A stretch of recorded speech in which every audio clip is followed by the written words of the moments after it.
Bueno, buenos días. Como veis, soy Vicente del Bosque y estoy aquí en la cámara pues para eh, desarrollar un poco lo que ha sido mi vida, digo yo, que es así, ¿verdad? Fui un chaval de Salamanca hasta los 16, 17 años que me fui a una aventura a Madrid a intentar ser futbolista. Tuve la suerte de caer en el Real Madrid, donde me cuidé, donde me cuidaron, me formaron y me ayudaron a estar 37 años en diversas tareas, desde meritorio, digamos, como cualquier chaval que empieza a trabajar, de jugador profesional, de entrenador de la cantera durante 17 años, de formador y por último como entrenador del primer equipo también 4 años. 37 años en total y por tanto presumo un poco de que he sido un hombre de una sola empresa. A partir de ahí yo creo que he sido un privilegiado. Si partimos esas 4 etapas, fueron fantásticas las 4, como jugador aficionado, como jugador que quería ser futbolista, lo pasé muy bien. Y por último, la que tuvo más repercusión, los 4 años que estuve en el primer equipo como entrenador y que yo sabía que era el último momento de estar en el club. Sabía que desde ahí ya iba a ser difícil que volviera a lo anterior. Por tanto, pues una vida digo que siempre ha sido un privilegiado. Mucha gente que puede ser de otra empresa, que haya trabajado durante tantos años como yo, seguramente se ven reflejados también en lo que me ocurrió en ese recorrido, digamos, que tuve durante esos 37 años. No me imagino lo que tiene que ser campeón del mundo, de lo que sea, pero ¿cómo es ser campeón del mundo? Porque es como ser el mejor de todo y de todos, es una cosa de locos. Sí, ya sabes que el fútbol en España, que nunca tuvo presencia en los grandes campeonatos mundiales y parecía que siempre aspirábamos a que podíamos serlo, pero luego nos quedábamos en el camino, cosa que también ocurrió en Sudáfrica. Perdimos el primer partido, pero en fin, me acuerdo que así con un poco de ironía, ensarcarme un poco charro, le digo, si ganamos los próximos 6 partidos somos campeones del mundo. Y efectivamente luego ganamos los 6 siguientes partidos. Y tuvimos esa pizca de suerte que hay que tener en la vida, aparte de que teníamos muy buenos jugadores, teníamos un estilo de juego reconocido, en fin, teníamos todo casi en nuestra mano. Yo creo que incluso estábamos predestinados para ser campeones del mundo. Y cosa que y ahora no se ve con tanta distancia. Entonces sí era casi algo inaccesible, pero que ahora, como marchan los años, el fútbol como está actualmente, pues parece que no es nada descabellado pensar que podemos ser campeones de Europa en los próximos meses, que podemos ser campeones del mundo también, en fin, dentro siempre de esa cautela que hay que tener cuando se está en el mundo del fútbol. El mundo del fútbol es lo que se ve, es lo que vivís. Bueno, yo te voy a tutear con permiso. Es lo que vemos de fuera, es lo que veis de dentro. ¿Qué diferencia hay cuando uno está muy dentro o está fuera? Yo te digo, Fernando, creo y me gusta defender el fútbol, me gusta. Creo que tiene muchas cosas buenas, que seguramente si escarbamos encontramos también cosas malas del fútbol de cara, digamos, a los más jóvenes, pero en definitiva yo creo que tiene muchas cosas buenas para aprender y que te das cuenta de que si siempre encontraríamos puntos en común o paralelismos entre el mundo del fútbol y el mundo de la empresa. Seguro que encontraríamos, ¿verdad? Esto es la única, no sé cómo decirlo, singularidad que tiene el mundo del fútbol en relación a otras empresas, pues que es un eco todo lo que le pasa a la gente que estamos en un vestuario, se entera todo el mundo prácticamente de lo que ocurre. En una empresa es el anonimato. Singularidad también que la trasladas a una plantilla de 25 y a lo mejor a empresas que hay 250 o 500 empleados. En los 500 empleados en una empresa trabajan todos. En los 25 que tienes en plantilla no juegan todos, porque llega el domingo y tienes que elegir a 11. En fin, tienes esas singularidades que el mundo del fútbol pues también nos sirve y nos puede servir incluso algunas cosas, nos sirve de ejemplo. De hecho, ahora se habla de industria, ¿no? Desde que Javier Tebas cogió la presidencia de la Liga, Del fútbol, ¿verdad? la industria del fútbol, porque, bueno, yo recuerdo a Vicente del Bosque en la antigua Ciudad Deportiva en aquel... Los clubs que deben de tener la el trabajo de buscar a los mejores talentos. Ahora tenemos un ejemplo fantástico. En época de crisis, el Barcelona mira para abajo y dice, anda, pues si tenemos aquí a todos estos jugadores. Y en época de crisis sacan un equipo jovencísimo. Quitas a Lewandowski, quitas a quien más así del primer equipo, pocos más. Los demás son todos chavales recién salidos del cascarón y le han dado un resultado fantástico. Y en época de crisis, mirar para abajo. El mérito en esos casos, porque lo bueno y lo malo se os atribuye a los entrenadores cuando estáis en un primer equipo, en un primer banquillo, pero lo bueno y lo malo, ahí hay un recorrido enorme. Hablábamos antes de la Ciudad Deportiva Real Madrid Antigua, donde tú trabajabas como captador de ese talento. Ahí hay un recorrido de personas, de trabajadores, de gente que no se ve. Sí, claro. Se atribuye el mérito a no le pone, ¿no? Pero antes hasta ahí. El anonimato además debe de ser una cosa bien llevada. Yo creo que, y además lo que pasa es que el escaparate de un primer equipo es muy grande, pero luego ya todos, digamos, se trabajan en más absoluto anonimato. Poca gente sabe del club, de la sección de fútbol, pues era reconocido por ahí, ¿no? Pero se hacían su trabajo como tenían que hacerlo. El otro día hablaba yo con un padre y me decía, es que esto de las teles, mi hijo dice que por qué en su club, fíjate, en un club de baloncesto de Salamanca, no se transmiten los partidos como hace el Madrid con los chavales. Ahora sí que hay esa visibilidad que yo no sé si es buena o mala o a ti te dice algo. Pues es buena, hombre. Yo de vez en cuando veo algún partido de los chavales. Me sabe mal en algunas cosas porque solo hablan bien de los del Madrid. Me gustaría que, por ejemplo, cuando venga el Santa Eugenia o el Canillas o el no sé qué club modesto, que cuando hay un jugador bueno diga, ¡ay, qué bien está jugando este chaval! Pues no sé si se están adoctrinados o no, los locutores solo hablan bien de los chavales del Madrid. Hay que ver qué jugada es. Tal, no sé qué. Bueno, igual porque es la tele del Madrid, ¿no?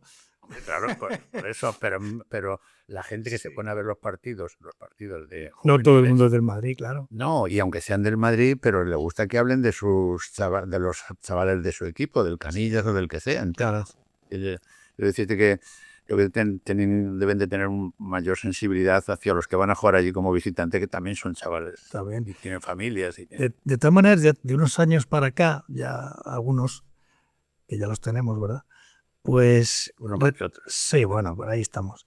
Digo que se creó ya aquella moda de que el periodista contara de qué equipo es, casi como una gracia y no sé qué. Y no sé si eso también ha influido algo, ¿no? Son modas. Raro es el que no tiene la bufanda encima y opina según en función del equipo de que eras. Bueno, eso ya tenemos que acostumbrarnos. Bueno, pero de eso sabes tú más que yo. Bueno, me ha llamado la atención, ha dicho, la esencia sigue siendo la misma.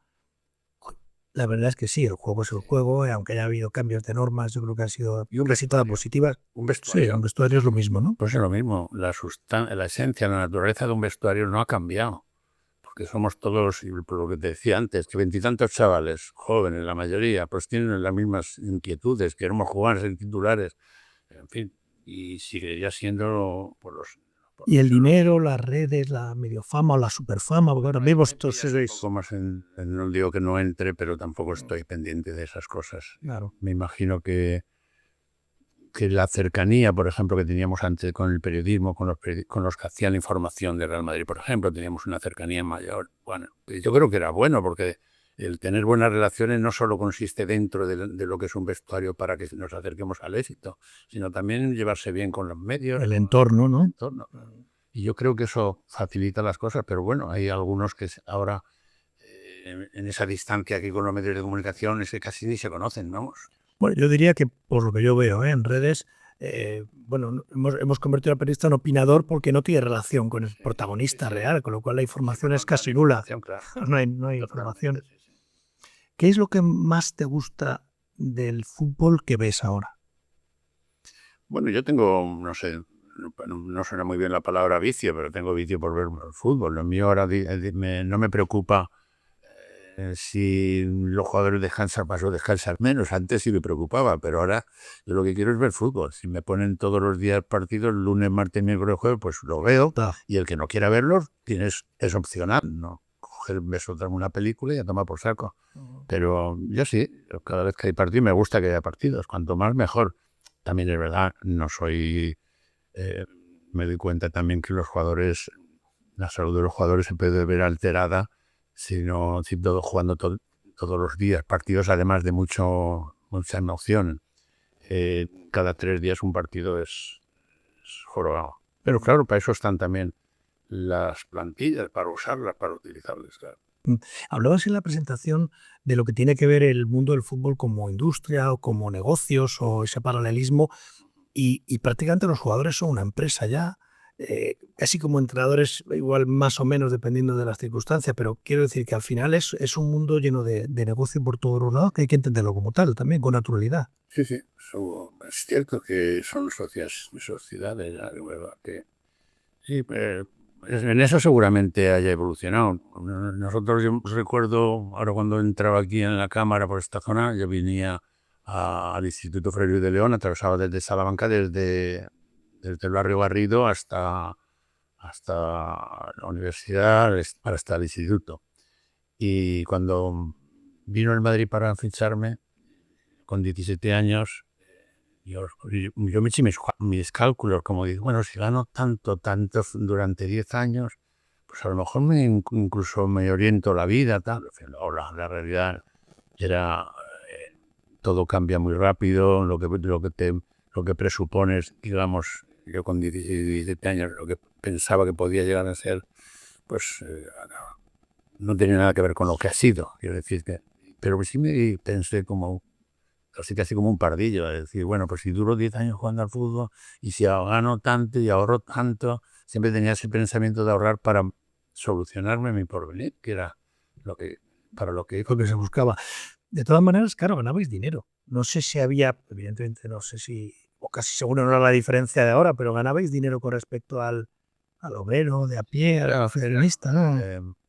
Un Madrid yo creo que también más paternalista. Y digo paternalista porque nosotros, por ejemplo, yo el primer contrato que hice lo hice yo solo, no vino ni mi padre ni mi representante, yo solo. Cuando todo el mundo se aporta como tal, me dijo, tanto vas a ganar, chaval, vas a ganar esto y esto. Y yo me quedaba así.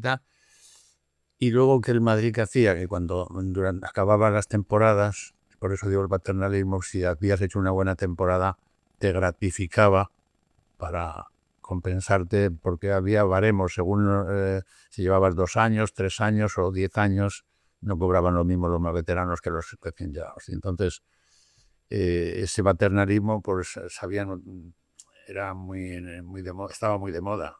No. En fin. Bueno, yo siempre cuento cuando era chico iba con mi padre que tenía alguna obra, tal, entonces trabajaba los sábados por la mañana en muchos oficios, ¿no? Y en la construcción, desde luego. Y yo le he visto como un promotor o un constructor que le contrataba le adelantaba dinero y ahí no se firmaba nada, solamente se daban la mano y nadie engañaba a nadie. Madre mía, lo que sería eso ahora, ¿no? Bueno, yo ya siempre juego con un contrato firmado. Imagino.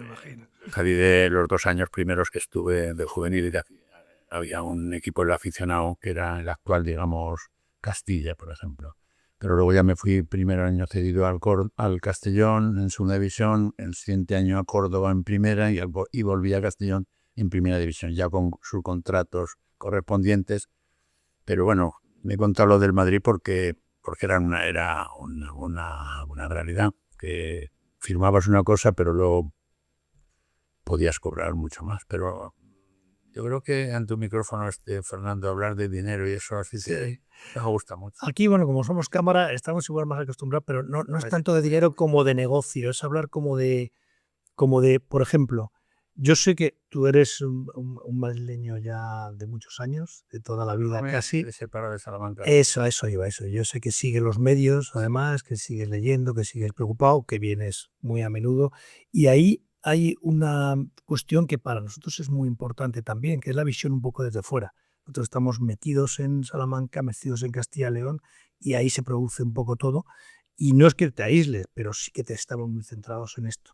¿Cómo se ve todo lo que es Castilla y León? Hablamos de la España vaciada, hablamos de las dificultades muchas veces de conseguir trabajo, de jóvenes que se van a un Madrid o a una ciudad más grande. Sí, retrataría la realidad, no tengo casi conocimiento, pero sí es cierto que siempre hemos sido un poco dependientes de Burgos o de Valladolid, o si me apuran, no sé, de León, por decir, pero siempre hemos sido esas provincias colaterales que no hemos tenido grandes empresas, yo creo, Y cuando el otro día, no hace mucho, asistí a una creación de una empresa modelo en Europa, modelo, pues, Tebrio, ¿no? Tebrio. Tebrio, y dije, joder, me dio alegría de los emprendedores que eran y el conocimiento que tenían, y dije, y esto seguro que va a proporcionar trabajo a más gente, y que por lo menos Salamanca... Se trata un poco de eso, ¿no? De que el joven no se tenga que ir necesariamente a trabajar fuera.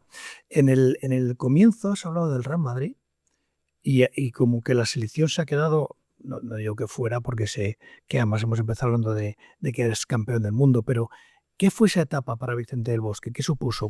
Fueron 8 años, 8 años. 8 años. Vamos a ver, cuando terminé en el club, después de esos 37 años que hablé, tuve una experiencia absolutamente enriquecedora en Turquía.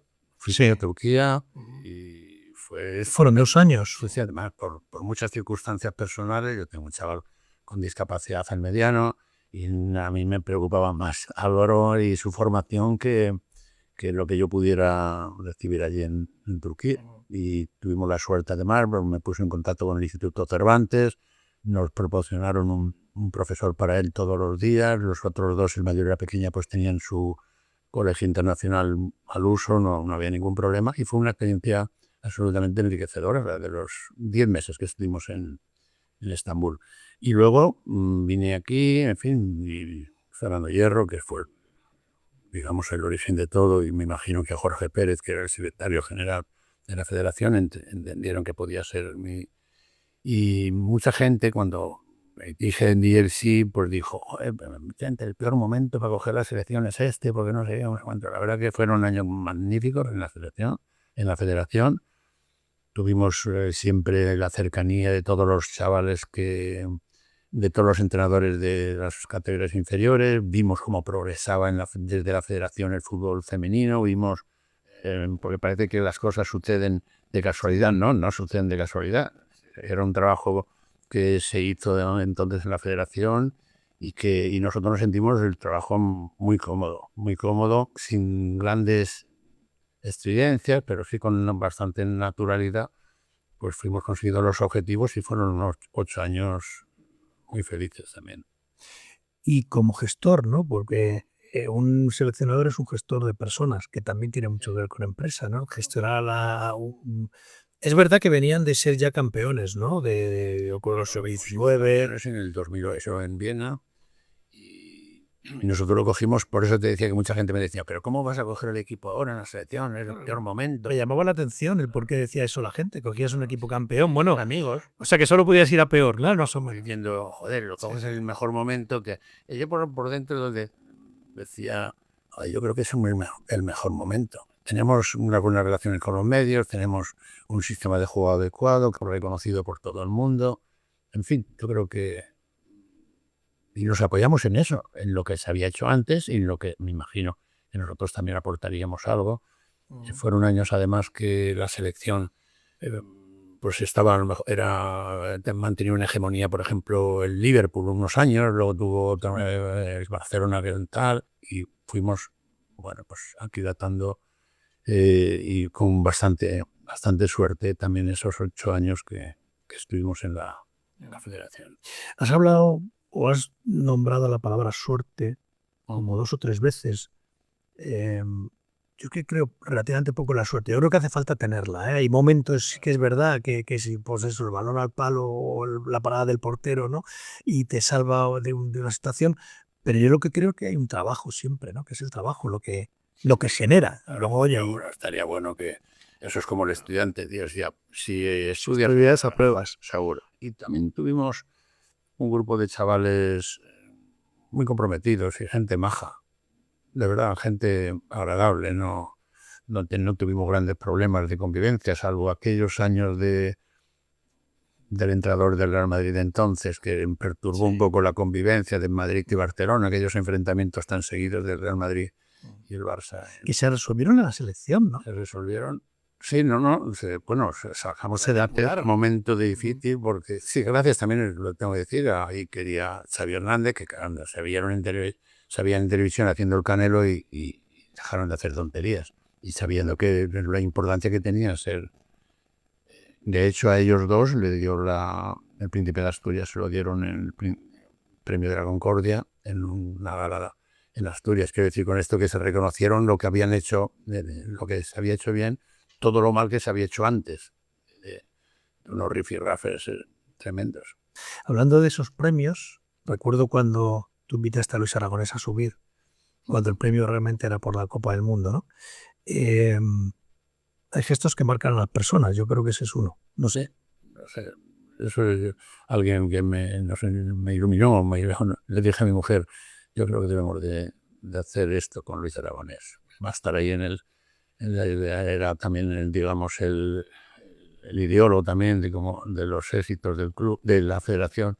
Y se lo dije al secretario general, el secretario general se lo dijo al presidente, les pareció bien a todos y se sustanció de esa forma. Qué bueno. No sé si es más difícil ser campeón del mundo de cualquier especialidad, como ha sido tu caso en el fútbol, o más o menos ser campeón de que la gente te acepte, te quiera el del Barcelona, te quiera el del Atlético de Madrid, te quiera el de los rivales. Bueno, Digo, hombre, habrá alguno que le caigan mal. Claro. Yo tengo pocas referencias de eso, pero realmente yo creo que es parte de lo que es Vicente del Bosque como otro triunfo de vida más allá de... Mira, perfecto no hay nadie. Con Somos llenos de imperfecciones, seguridad.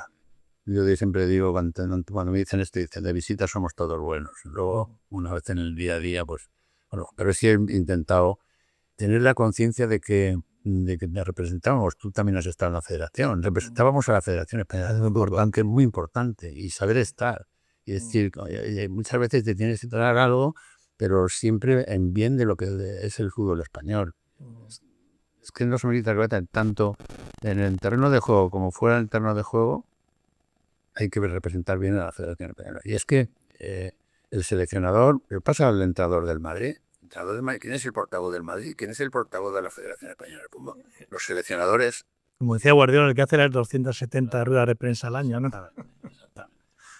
En fin, ni ser muy... Yo tengo una teoría que sin ser muy extremista en la euforia, ni tampoco ser muy decaído en la derrota, pues en esa zona neutra de armonía. Sí, y que cuando estás saliendo de una rueda de prensa después de un partido en el que si has ganado te muestras muy ufano, estás muy gracioso, simpático, el árbitro te cae bien y tal, que los jugadores que cuando van para casa dicen, mira, el gilipollas ese cree que ha ganado él. Y si por otro lado, si ante una derrota tienes la cara que no hay quien te la mire, pues no. Yo creo que en ese extremo, ni muy emocionado ni tal, ni tampoco muy hundido, porque no es así. Y encima en un deporte que si hay algo son emociones. Sí, madre mía, y pasiones. Exacto. Muchos empresarios dicen que lo más difícil es gestionar personas. ¿Qué es lo que más les cuesta? No sé, no digo que sea a todos, pero la gestión de esos grupos humanos particulares que son los vestuarios también debe ser algo complicado. Sí, pues ahí tiene mucho que ver la acción del entrenador, del seleccionador, para que ese grupo, siendo exigente, hay que ser exigente, siendo creíble y que trates de influir en ese grupo. Sí, claro, si te hagan lo que quieran, no, tío. Hay muchas veces que parece que dicen, no, es que Vicente no tenía la mano izquierda, no sé, la mano izquierda no, porque abusar también de la mano izquierda seguramente fuera sería malo. Yo creo que y también yo siempre pongo en valor cómo eran ellos. Y era un grupo de gente que tendrías que escarbar mucho para encontrar a alguien que dijera, este nos está perjudicando. No, no es verdad. Y eso, que como te decía antes, la singularidad de que juegan 11, pero luego, claro, estaba Fábregas o estaba Silva o estaba el otro que no podíamos, es que no podíamos jugar con tanto centrocampista. Teníamos que elegir. Entonces, elegir de esa elección siempre surgen problemillas. Bueno, ni tampoco sin dar muchas explicaciones, porque si no caes en errores. Si estás todo el día diciendo, oye, Fernando, no juegas hoy porque no sé qué, no he levantado, todo el día no puedes estar dando explicaciones. Ellos tienen que entender que es un equipo de fútbol, que solo juegan 11 y que tienen que aceptar la suplencia con toda normalidad. Sí, pero es verdad que me hace gracia eso de la mano izquierda, como que Vicente fuera una especie de, perdón, un ejemplo igual siempre es malo poner, pero que sirva como metáfora un poco Medusa de que ibas en función de lo que venía y lo que venía si era bueno o era malo, ¿no? Yo creo que alguien que tiene tu carrera, lo primero que tiene es carácter y personalidad, porque si no, no llegas a ser jugador de primera división, si no llegas a ser tantas veces internacional como jugador, no llegas a dirigir a un Real Madrid o una selección y conseguir esos éxitos. Entonces, es curioso cómo nos conoce la gente más que a través de los medios o Bueno, lo que sigue de vosotros, ¿no? muy importante y que siempre ante un vestuario le impone mucho. Con ha tenido a gente. Vale, Gente que además con soltura, pero bueno, quiero decir con esto que yo creo que un vestuario es algo un poco singular, ¿eh? Y que hay que tener... Incluso muy singular. Sí, pero hay que tener ese toque también de saber estar en el vestuario. Hay algunos que no lo han vivido nunca y no pueden saberlo. Pero no quiero decir con esto que para ser jugador de fútbol o entrenador tienes que haber sido jugador de fútbol. No creo que tenga conocimientos, oye, pero sí que te da mucho el conocer un vestuario. Sí, incluso si haces algún pequeño pinito, solamente que te pongas delante de un equipo juvenil dentro de un vestuario, cuando te miran todos los jugadores y tú eres el centro de atención en ese momento, solamente ese momento ya puede servir para dar un paso atrás y no volver a intentarlo. Incluso ante una corrección, si tú todos los días corriges al mismo y dicen todos los días sobre el mismo, joder, ellos se dan cuenta de todo. Ellos te analizan desde que entras en el vestuario si llevas unos calcetines verdes o negros, si los llevas y hasta la colonia que uses. Te analizan si eres blando, si eres duro, en fin. Pero bueno, me imagino que como cualquier otro trabajo. Si te pidiera que hicieras una lista de los éxitos de tu vida, ¿cuál sería el primero? Los 37 años en la misma empresa. Me sentía muy útil. Yo creía que era imprescindible. Cuando estaba en la cantera del club me sentí imprescindible, pero eso es bueno. Pero eso es bueno porque, y todo el mundo yo creo que dentro de nuestro trabajo se debe de sentir muy útil. No soy tan pedante para saber que otros van a venir el día que yo me fuera, van a venir otros con otro estilo, otros modales y van a conseguir mejor que tú. Pero en ese momento me sentía imprescindible. Y ese, claro, yo creo que vosotros, me refiero a tu generación, habéis vivido ese cambio muy trascendental, bueno, en la sociedad en general, ¿no? Pero en el fútbol, por supuesto, ese cambio de ir a ver los partidos a Canillas, que decías tú, o a cualquier barrio, cualquier lugar donde había una cantera de chavales, y tirar de vuestros ojos, de vuestra mirada, para ver ese futuro que podía tener. Y ahora que se sigue haciendo, pero ahora está el scouting, el analista, el vídeo, se graba, se recorta, hay empresas enormes, White Scout y todo esto, que te dan vídeos de los chicos de cualquier parte del mundo. Esa parte, ese cambio del fútbol que ha tenido que ver con industria, con tecnología, ¿cómo lo ha vivido alguien de tu generación? Yo creo que habrá cosas que son atemporales. No es del pasado, esto, el respeto, la educación, eso pues son cosas de toda la vida, no son del pasado y ahora ya no, ahora vive cada uno. No, yo creo que hay cosas que son eternas, que son de toda la vida y en eso un niño con un balón en la calle, por mucho que queramos, ya sé que ahora no existe calle, que así no pueden, pero sí que es positivo pues que con esa esencia eso no se puede perder. ¿Entiendes? Pero que ahora cuanto más datos tengamos de la gente, pues mejor, pues claro que es mejor.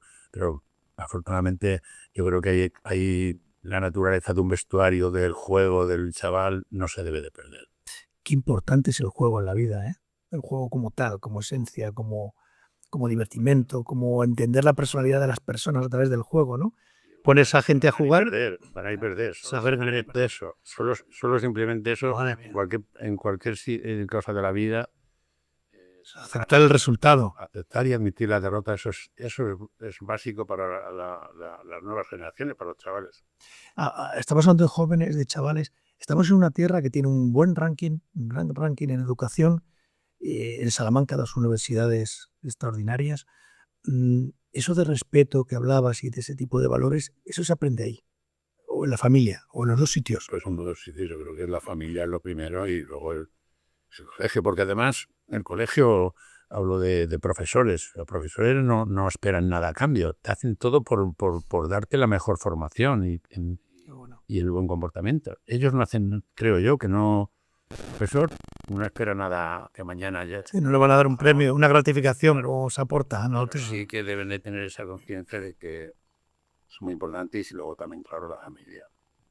En ese sentido, yo sé que has hablado tú de él, de tu hijo mediano, de Álvaro.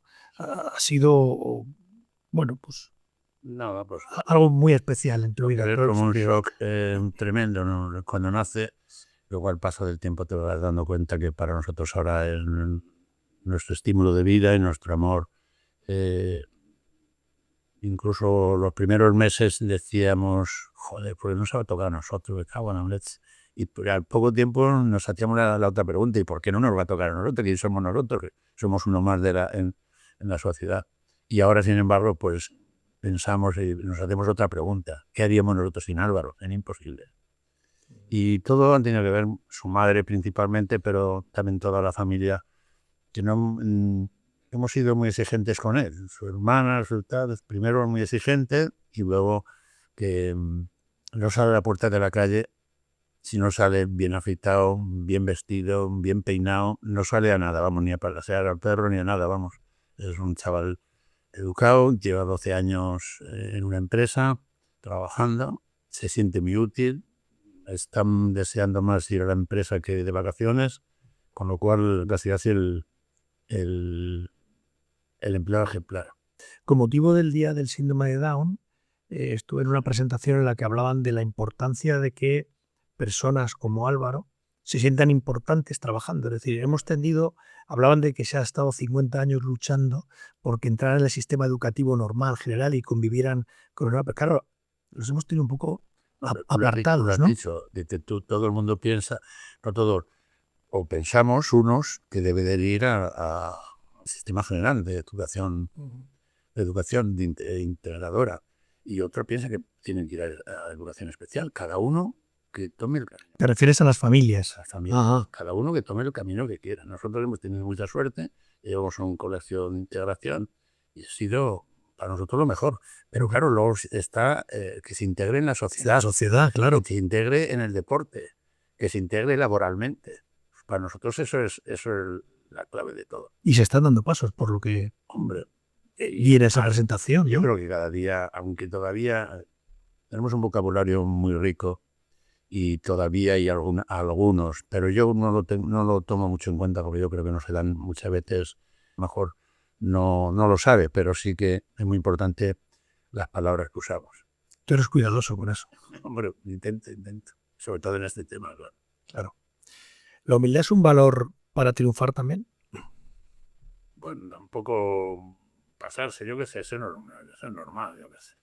Tampoco... En que ser normal es algo extraordinario. No sé si es cierto o no. No lo sé, intentar que te vean con buenos ojos los demás y que tú también tengas, ser receptivo y en fin. ¿Cuál es la vida de Vicente? Nos falta un poco esta sociedad, que estamos en un país estupendo, nos falta un poco de tolerancia, de saber aceptar la opinión de los demás. Creemos que eso no tiene puta idea, el otro no. Joder, eso yo creo que es fundamental, esa tolerancia. A lo mejor por eso... Conocí un cura salmantino que era... ¿cómo se llama? El que era ayudante de Tarancón, el segundo de Tarancón, sí. Martín Patiño, José María Martín Patiño, de padres nacidos en Lumbrales, y eran padre y la madre eran maestros en Lumbrales. Y él fue un cura severo, de esos curas que quedan ya con mucho genio, muy severo, vamos a decirlo bien. Pero era un intelectual. Y a mí me llevaba algunas veces me decía, vente a comer, no sé qué tal, y era un tío estupendo. Y siempre me decía, en este país no damos pasos adelante. Él fue mediador con ETA, mediador con... Fue menuda época aquella. Y decía, no sabemos, no tenemos tolerancia o respeto a la opinión del contrario. Y no tenemos, y es verdad. Y verdad, si pensáramos, eso es como el que es del Madrid, pero no pasa nada que lo bajen. Los de Madrid, joder, te miran como a los ojos si no eres ácido con el contrario. Por eso es bueno lo que te decía de ese respeto y esa tolerancia. Recuerdo cuando fuisteis, porque cuando un equipo es campeón, somos, utilizamos la primera persona del plural, pero fuisteis, aunque lo viviéramos todo con esa ilusión que lo vivimos todos los aficionados, ¿no? Pero yo recuerdo una frase tuya de no estamos sabiendo sacar partido a esto. ¿A qué te referías? Un poco a... Imagino que cuando terminó el campeonato todo el mundo España se ha unido, España se ha unido, y era muy refractario. Vamos, sabía que no había sido así, pero bueno, pero sí que seguramente era por el trabajo en equipo, porque somos capaces de trabajar en equipo, que no solo hemos sido campeones de Seve o el otro, o Alcaraz, o en deportes individuales, un atleta, o no sé, sino que ya que también en España somos capaces de trabajar en equipo. ¿Qué destacarías de esta tu tierra, que es una buena tierra? Mira, en este tiempo de así de invierno me encanta el campo charro cuando está con las charcas llenas y el campo está precioso. A mí me gusta Castelló de Salamanca. El otro día tengo un amigo que está aquí con nosotros que me manda una foto del río, su paso por las dunas, por Cabreritos, y veo el río, digo, rebosante porque, ojo, las dunas... ¿Conoces tú las dunas? Las dunas es el punto más inundable que hay en Salamanca. Al lado del río, está pegado al río. Pero yo creo que no tendríamos ningún problema con el agua. El agua es una arena que filtra todo lo que le eches ahí. Bueno, el caso es que me mandó una foto y dijo, joder, está precioso el río. Por eso te digo que me gusta casi todo de Salamanca. Y en pocos sitios no hay un Vicente del Bosque, Vicente del Bosque, Vicente del Bosque, Vicente del Bosque. Pues está en todos los barrios casi, ¿no? En todos los sitios, en todos los pueblos, en todos los campos. Ojalá fuera así. Hay gente, los jugadores que han sido los verdaderos y han focalizado en la figura del seleccionador lo que podían haber. Se lo dijo un día Iker Casillas al rey, le dijo, Su Majestad, ¿por qué a Mister le ha hecho Marqués y a los demás no? Y el otro ya miró para otro lado como diciendo, joder, vaya lío que me ha metido. Eso sí que ha sido un gol, le metió un gol. Bueno, ¿y la familia también tiene ese arraigo? O... Sí, a mis hijos les gusta venir a Salamanca, mucho. Ahora menos, en la época eran un pelín más jóvenes, pero ahora les está costando más, pero vienen de vez en cuando a casa y tenemos una casita y en la casita familiar, claro. Ahora las personas con cierta edad tienen toda una vida por delante. ¿Qué vamos a esperar o qué te apetece hacer? ¿Qué quieres hacer? ¿Cómo ves esa vida por delante? Bueno, pues intentar vivir bien, si se puede, y ayudar en lo que se puede a los más jóvenes y nada más. Estamos enfrascados ahí en las academias, en los campos de verano, y le damos lo mismo. Estamos en Estepona o en Cádiz o en Calanda, en Teruel, o estamos aquí en Salamanca ya 20 años, más de 20 años. Y lo hacemos con mucho gusto. No tengo ánimo, por mi parte, nada de ánimo de lucro. Lo hago absolutamente para mí. Hablo por mí, desinteresado y intentando darle la mejor formación a los chavales que vienen con nosotros.